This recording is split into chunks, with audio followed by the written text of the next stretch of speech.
Estimados oyentes, reciban una cordial bienvenida al espacio donde el derecho se encuentra con la reflexión profunda. El abogado científico. Este foro es nuestra dedicación a explorar las intersecciones entre las disciplinas jurídicas y el pensamiento crítico, ofreciendo un escenario para el diálogo intelectual y el desarrollo personal en el mundo del derecho. Acompaña a Andrés Arellano en este viaje de indagación y descubrimiento. Cada capítulo está diseñado para profundizar en cómo el razonamiento analítico influye y fortalece nuestras prácticas legales, desafiando las convenciones y fomentando un entorno de aprendizaje basado en la comprensión y el razonamiento lógico. El abogado científico se compromete a ser una ventana a la exploración de conceptos jurídicos a través de la lente de la metodología y filosofía científica, con un fuerte enfoque en el análisis crítico y la evidencia. Este enfoque nos permitirá abordar temas desde una perspectiva única, desentrañando las complejidades del derecho y promoviendo una práctica legal más reflexiva y fundamentada. Así, los invito a embarcarse en esta aventura de conocimiento, donde juntos exploraremos los principios que forman la esencia de la abogacía. Prepárense para un viaje hacia la comprensión profunda y el enriquecimiento intelectual. Bienvenidos a El Abogado Científico.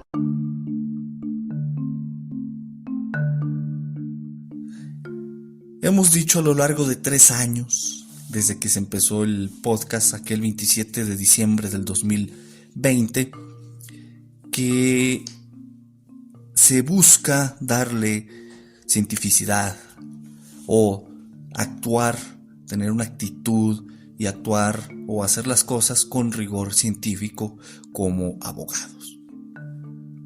Se agradece a todos los que han estado suscribiéndose, siguiendo los episodios, escuchando aquellos de hablando de todo un poco, ¿no? Las audiencias que se han subido. Tengo más, pero pues es un trabajillo ahí editarlas, ¿no? Los datos, etcétera. Y bueno, poco a poco espero ir subiendo un poco más. Y se agradece a todos los de Argentina, de Perú, España, Paraguay, Colombia, México, por supuesto, Estados Unidos, que escuchan este episodio. Argentina también, por ahí ya se me andaba quedando. Y espero que sigamos creciendo, compartan, hagan comentarios, califiquen el podcast, por favor. A ver cuántos años más seguimos con esto.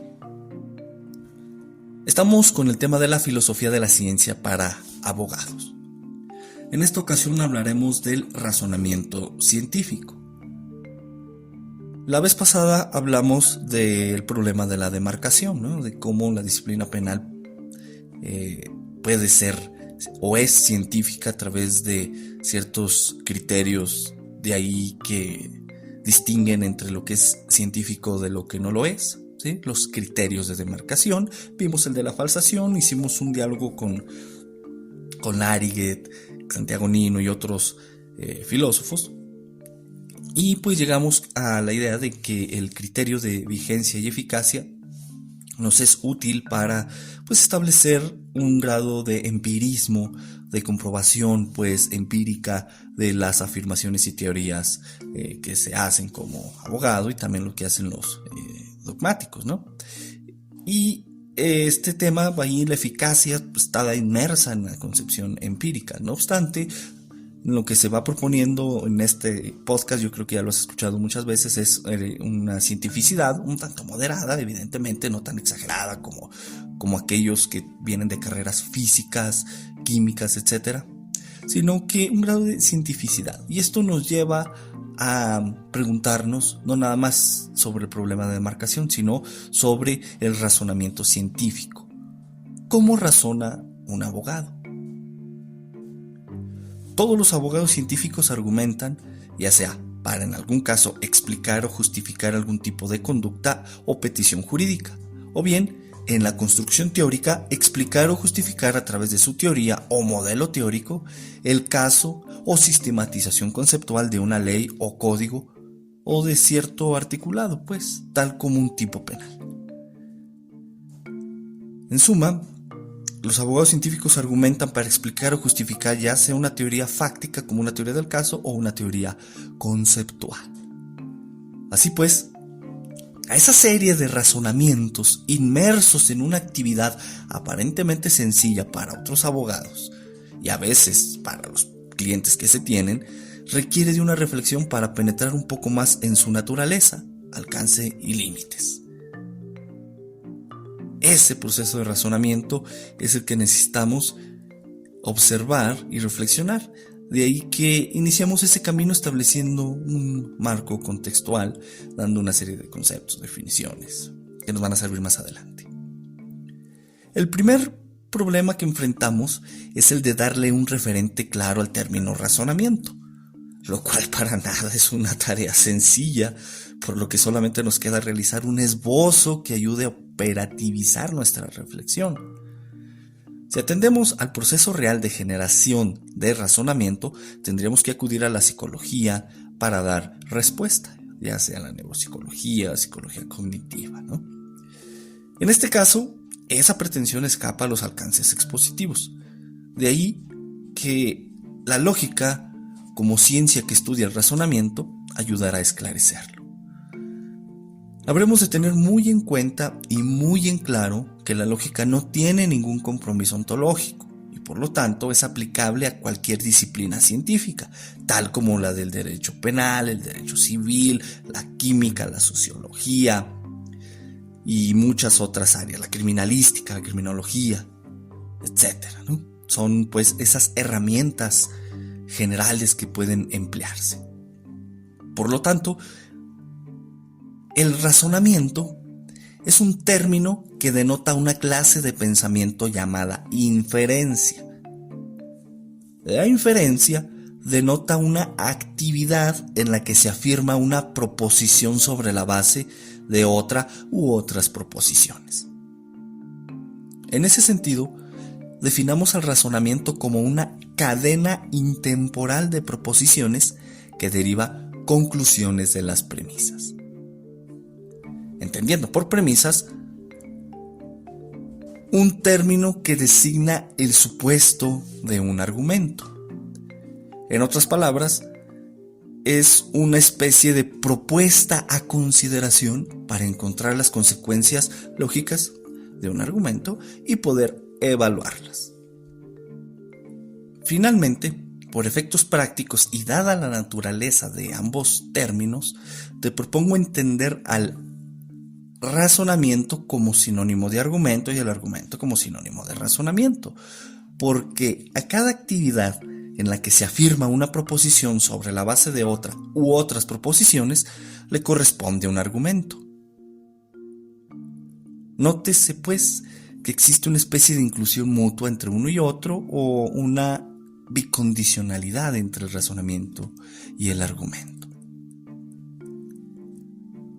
Todo argumento tiene una estructura, en cuyo análisis usualmente se emplean los términos premisa y conclusión. La premisa es un término que designa el supuesto de un argumento. En otras palabras, es una especie de propuesta a consideración para encontrar las consecuencias lógicas y poder evaluarlas, tal como se dijo hace unos momentos. Esos supuestos que sostienen la premisa pueden estar construidos de manera enunciativa, más no limitativa, por el contenido de un artículo legal, la hipótesis de una tesis aislada o jurisprudencia, un dato empírico, tal como los índices de precios al consumidor o las líneas de pobreza por ingresos del Coneval, el resultado de un experimento científico, tal como el del proyecto Conectome Humano, la conclusión de un dictamen pericial, tal como el dictamen balístico, el psicológico, el biológico, el químico, etc. O incluso la afirmación de un testigo en un interrogatorio o contrainterrogatorio, el contenido de un documento público-privado, alguna actuación judicial que obre en el expediente, tal como una notificación al actor, al demandado, a la víctima, al asesor jurídico, al abogado, al fiscal, etcétera, etcétera, etcétera. Por su parte, la conclusión es la proposición afirmada basándose en las otras proposiciones del argumento. Las conclusiones suelen presentarse gramaticalmente empleando conectores lógicos del tipo por lo tanto, en consecuencia, luego, etc. Para ilustrar todo lo anterior, cabe realizar un ejemplo. En un caso real, en una audiencia de imposición de medidas cautelares, el fiscal indica que una razón objetiva para imponer X medida cautelar es que el cliente tiene recursos suficientes para viajar, y esto actualiza un riesgo de fuga. El desarrollo del argumento del abogado para demostrar racionalmente que el cliente no tiene recursos suficientes para viajar ha de contar con una premisa objetiva basada en datos empíricos, tal como las líneas de pobreza por ingresos del Coneval. En efecto, la premisa que inicia la argumentación del defensor queda como sigue. Señor juez, el consenso nacional... Empiezo de nuevo. Señor juez, el Consejo Nacional de Evaluación de la Política de Desarrollo Social, o Coneval, define dos líneas de pobreza. La línea de pobreza extrema por ingresos, que equivale al valor monetario de la canasta alimentaria por persona al mes, y la línea de pobreza por ingresos, que equivale al valor monetario total de la canasta alimentaria más la canasta no alimentaria por persona al mes. Reformulada esta premisa queda de la siguiente forma. Según el Consejo Nacional de Evaluación de la Política de Desarrollo Social, al mes de diciembre del año 2023 existen dos líneas de pobreza: la línea de pobreza extrema por ingresos y la línea de pobreza por ingresos. Nótese cómo tanto la formulación inicial como la reformulación indican la misma proposición en cuanto a la existencia de dos formas de pobreza: la línea de pobreza extrema por ingresos y la línea de pobreza por ingresos. Esa proposición se formó obteniendo de la fuente de información, que es el Coneval, datos que sirven para construir la proposición en sentido afirmativo con ayuda del cuantificador existencial y los conceptos de pobreza e ingresos. Las posteriores premisas tendrán que ir conectando esos datos hasta llegar a la conclusión de que el cliente es pobre al encontrarse en X o Z línea de pobreza. Por último, y seguramente algo que ya captaste, es necesario comprender que el término proposición es diferente al de oración. La oración es la representación de la proposición, de ahí que diversas oraciones pueden designar la misma proposición. O sea, las proposiciones son eso que las oraciones afirman al ser articuladas. Eso que se afirma o eso que afirman las oraciones lo captamos en el pensamiento. De ahí que la proposición es el sistema significativo más simple compuesto de conceptos que satisface cierto cálculo proposicional, tal como veremos un poquito más adelante. O bien, que las proposiciones son los constructos o una creación mental que satisface algún cálculo proposicional de la cual puede evaluarse su valor de verdad. Un punto, entre muchos otros, que es sumamente importante para las proposiciones es el tema de la adición. La regla lógica de adición puede estar restringida en su aplicación por un principio semántico llamado principio de pertinencia, y el cual indica que las premisas deben ser mutuamente compatibles no solo en el sentido formal, sino también desde el punto de vista semántico. O sea, han de tener los mismos referentes o han de hablar de los mismos referentes. Siguiendo el ejemplo de la premisa anterior en cuanto a las líneas de pobreza, ahí se estableció solamente una premisa. Luego, la siguiente premisa tiene que ser pertinente, es decir, tener una estructura que no se contradiga.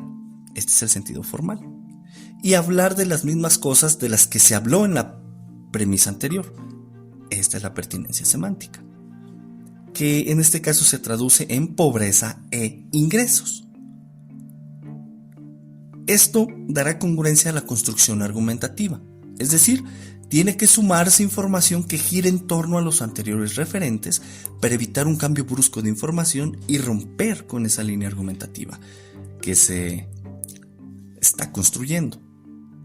Sumado a lo anterior, y ya para finalizar, dado que necesitamos ir entrando de lleno al tema, cuando el abogado argumenta, necesita tener mucho cuidado de las presuposiciones de las que parte. Es decir, ha de tener cuidado de las premisas tácitas de su argumento y entrar a su examen, porque pocas veces se les pone atención. Un ejemplo de una presuposición es que el juez sabe en qué sentido o con qué significado se está hablando al emplear cierto término o concepto. Otro ejemplo muy notorio y lamentable es que se presupone, al redactar un recurso ordinario o amparo en materia penal, que existen las violaciones evidentes a derechos humanos y o fundamentales. Hay que escrutar este tipo de presuposiciones para que vean los efectos que tienen el proceso argumentativo. En suma, el contexto que te he expuesto lo enmarcan tres conceptos clave: premisa, conclusión y proposición.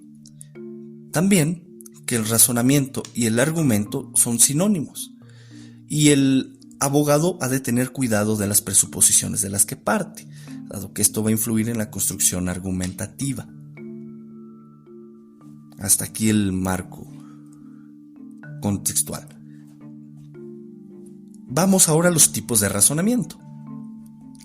Existen razonamientos deductivos, inductivos, analógicos y abductivos. No obstante, en las universidades y aún en el litigio, a los abogados, en algunos cursos de argumentación, diplomados, maestrías, doctorados, se les enseña que para argumentar bien hay que emplear un silogismo o estructura argumentativa que deriva una conclusión de premisas. El silogismo que más se enseña es el de premisa mayor, premisa menor, conclusión.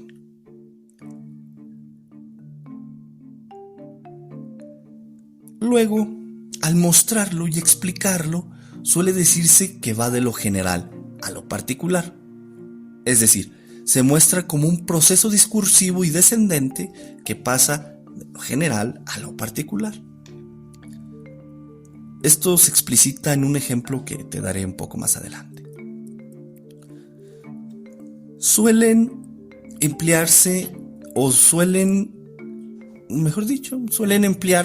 en este proceso silogístico cuantificadores universales y existenciales, tales como el todos, el existe o algún, o incluso se emplea un nombre o término en singular. Sin embargo, también existen argumentos deductivos que van de lo general a lo general, de lo particular a lo particular. La deducción realizada a través de un silogismo para hacer esa derivación entre premisas ocupa una especie de mediación, ya sea por término medio o regla de inferencia. En este momento te expongo la estructura del primer silogismo, es decir, de aquel que utiliza términos. Este requiere de término medio y es comúnmente llamado silogismo tradicional, dado que gracias al término medio puede realizarse la inferencia correctamente y permite y justifica el paso de una premisa a otra. El silogismo, como razonamiento deductivo, tal y como se enseña en universidades y como algunos abogados lo emplean, enlaza dos términos con un tercero y la conclusión expresa la relación de esos dos términos entre sí.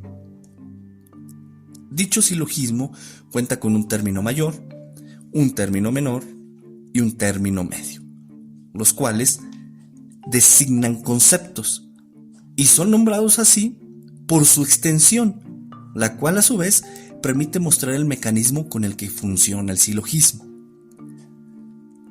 La premisa mayor tiene en su estructura un término medio más un término mayor. La premisa menor cuenta con un término menor más un término medio. Finalmente, la conclusión cuenta con un término menor más un término mayor.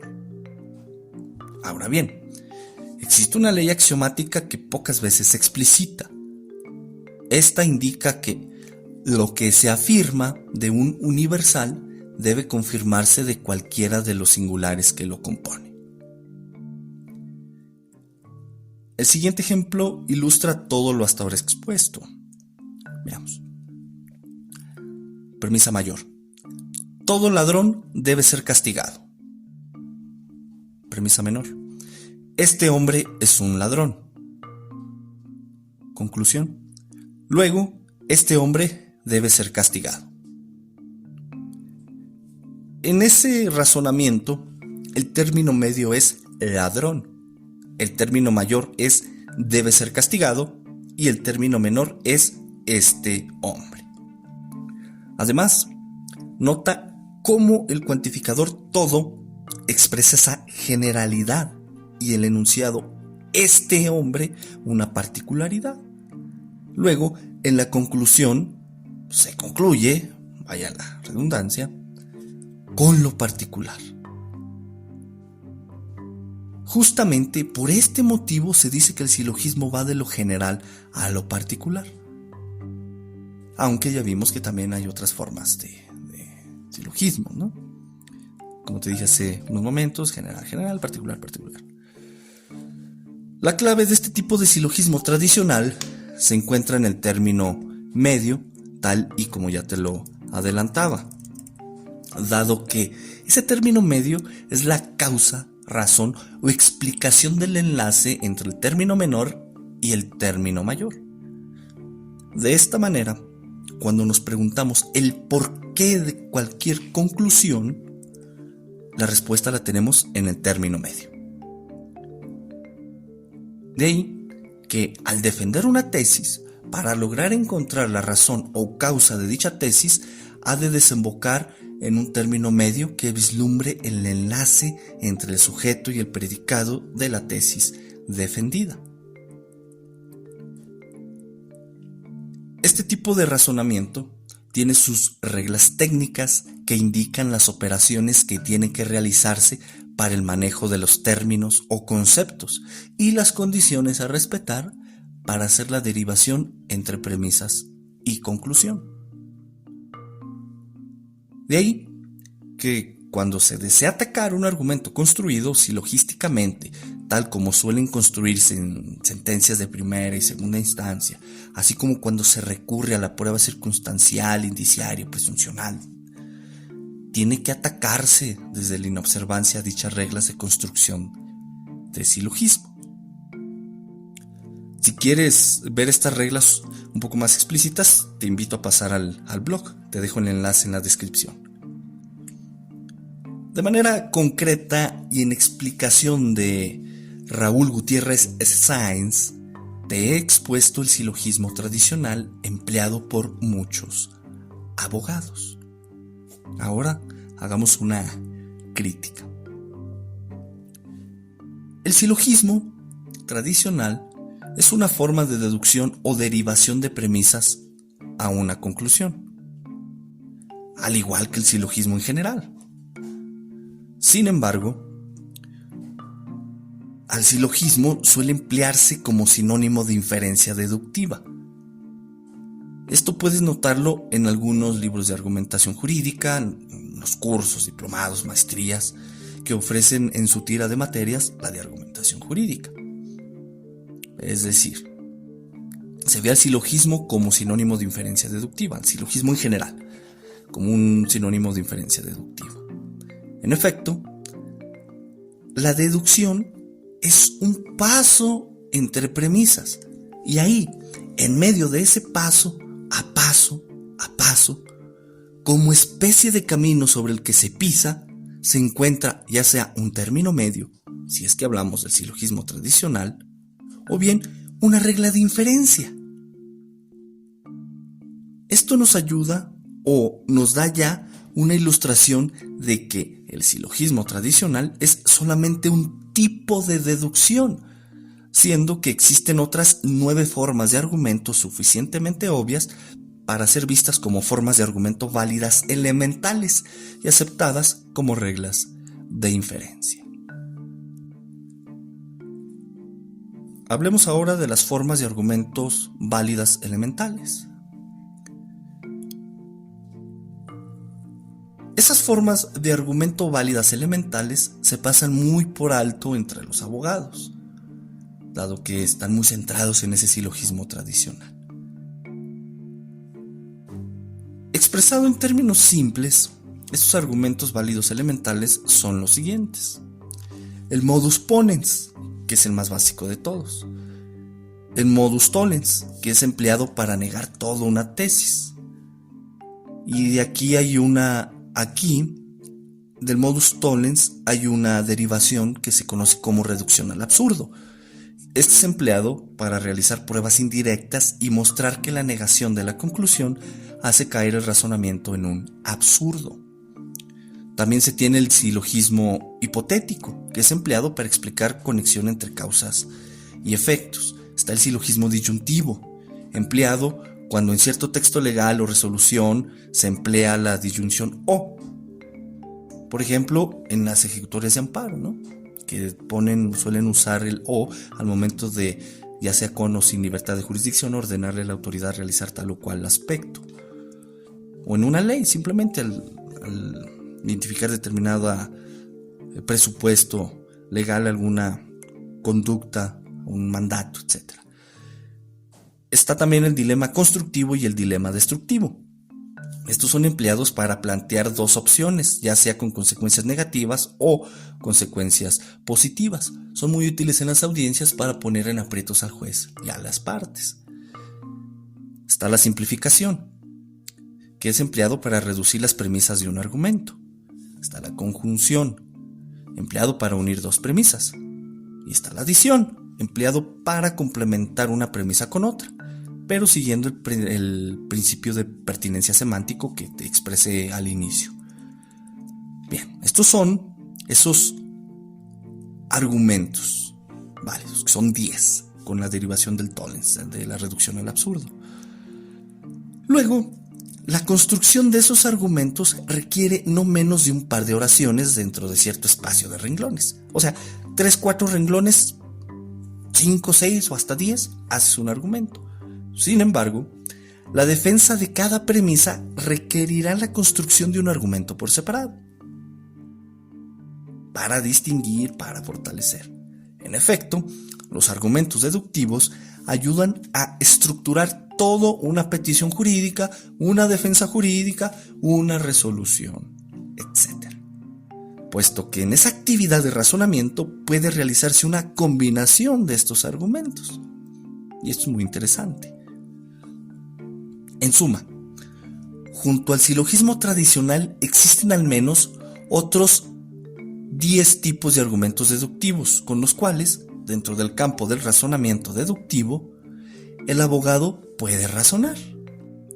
Aunque el silogismo tradicional sea el más empleado y no se niegue que es útil, lo cierto es que resulta insuficiente para lograr esclarecer un hecho en términos de un proceso penal, porque en ocasiones, si bien se cuenta con cierta información probatoria que puede hacerse explícita en una conclusión vía razonamiento silogístico tradicional, o alguno de esos 10 argumentos mencionados, lo cierto es que puede ser el caso que no se cuente con toda la información y tenga que recurrirse a la prueba circunstancial o presuncional, la cual, si bien puede realizarse mediante un silogismo tradicional, también puede construirse mediante una inducción, o quizá un argumento abductivo, lo cual da como resultado una forma de argumentación que no es estrictamente deductiva.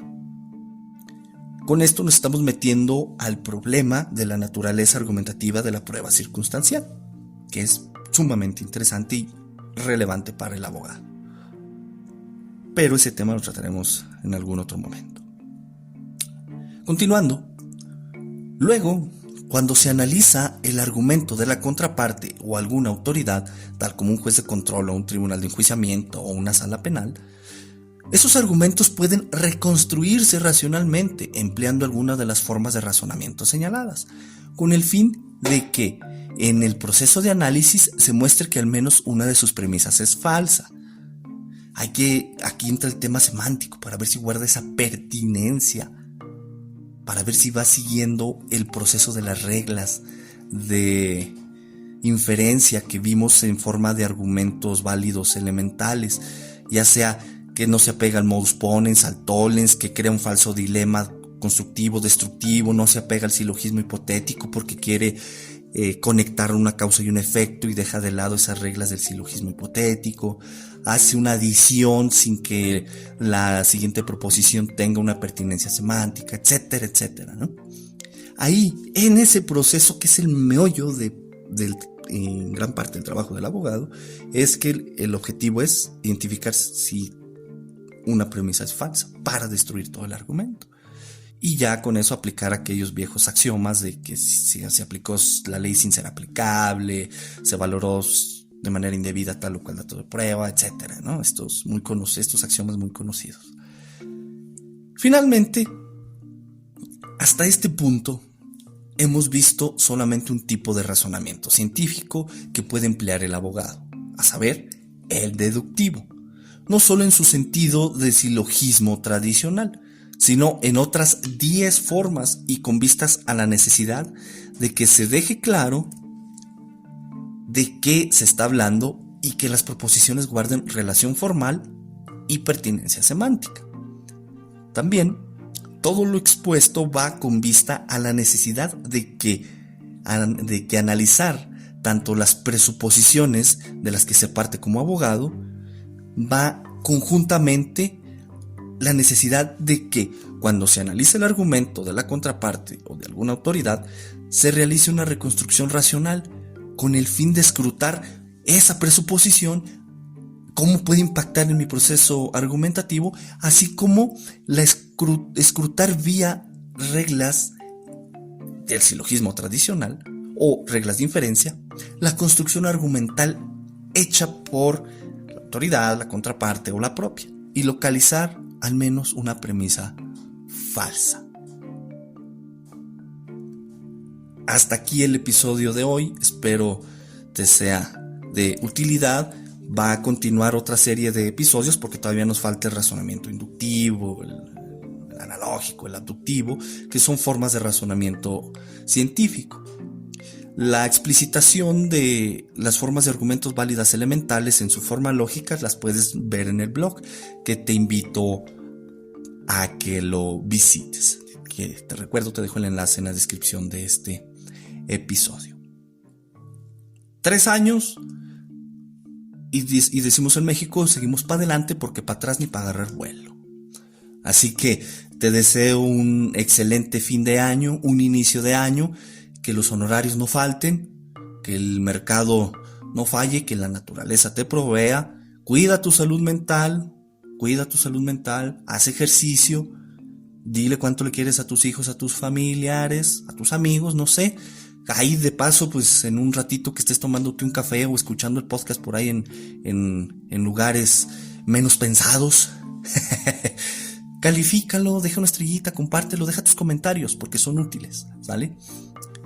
Nos escuchamos en el siguiente episodio y te agradezco por seguir escuchando y por haberte suscrito al mismo. Hasta luego.